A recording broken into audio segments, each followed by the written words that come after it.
Tonight you will need the force to help you with learning how to write functional notation and finding their answers. If we look at this first problem, it says a backyard pool contains 500 gallons of water. It's filled with additional water at a rate of 6 gallons per minute. Now, hopefully you know by now that word rate. And it says 6 gallons per minute. So that should tell you that that is your slope. So they tell you the backyard pool contains this much water. That is an unchanging amount. So this is your y-intercept.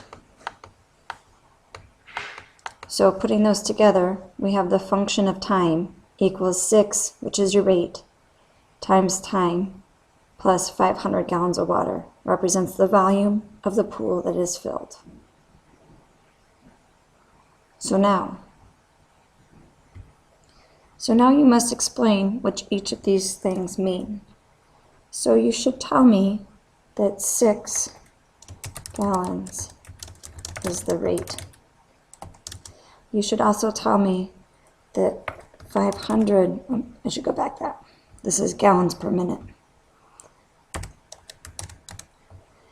500 gallons of water is the y-intercept.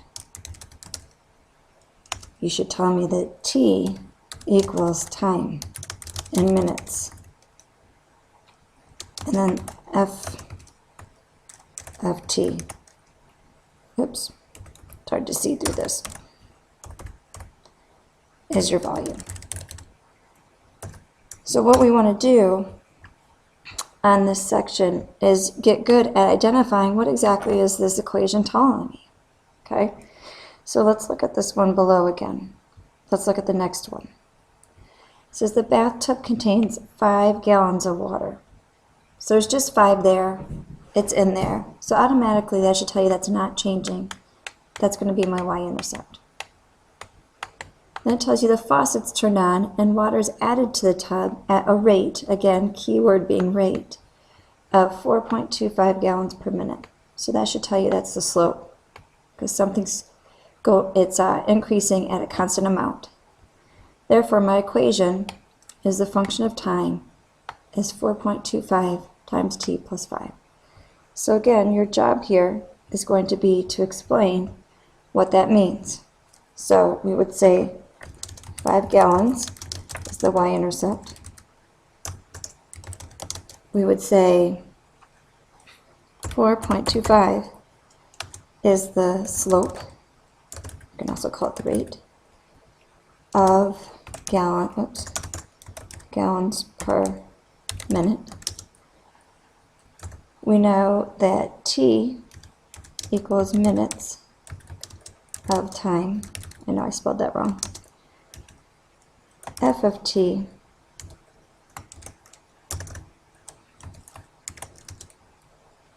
is the volume of water in the bath. You probably can't see that. Let's move that. Okay, so what you want to do is you want to go through and identify, take it apart so you can figure out what each part means in the equation. You need to be able to dissect the equation tomorrow. So I want you to try the one below it. So you are to complete. You are to use the force and the examples above to help you identify each part of the sentence and tell me which each value means. Okay, now this gives me into some review of graphing lines a little bit. So if we have f of x equals 5. F of x, as we've discussed, is the same thing as just y equals 5. And I find over my years of experience as the dark one that students constantly have a hard time remembering how to graph this. This is saying y is 5. So that means every part of that line the y coordinate is 5. So all I have to do is, I have to go up to find the 5 on the y. 1, 2, 3, 4, 5.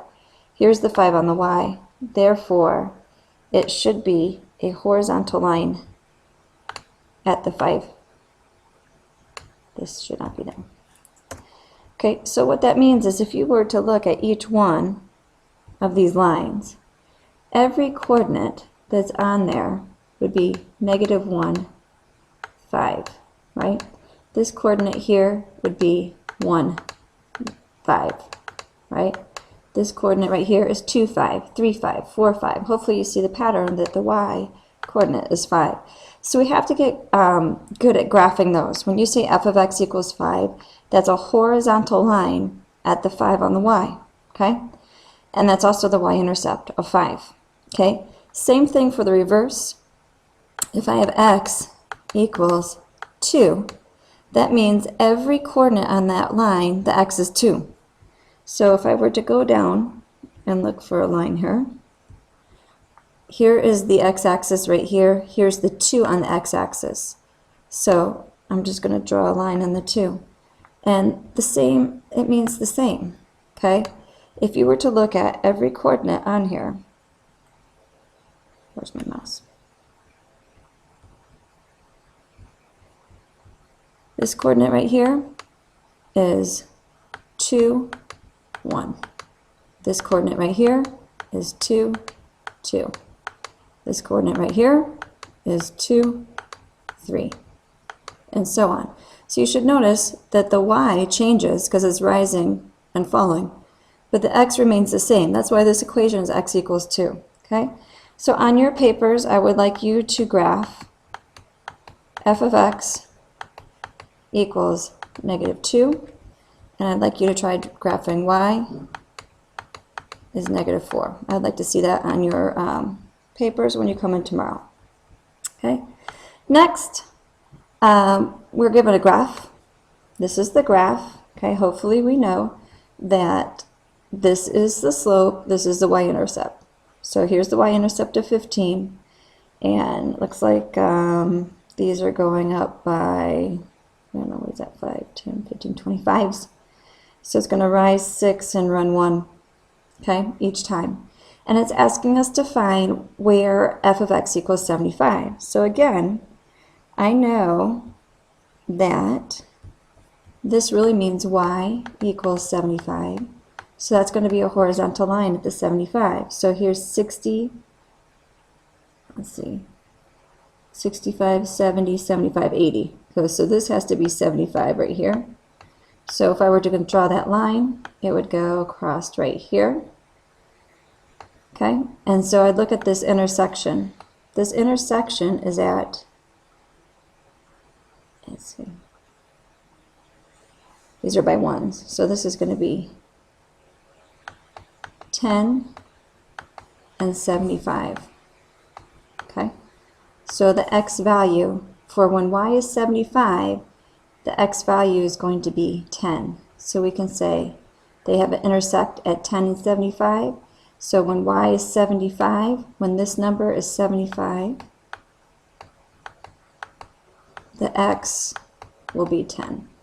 And if we look at that, I'm going to plug in the x in for the x and the y in for the y. And if we do that, that's 60 plus 15, which is not right. What did I do wrong?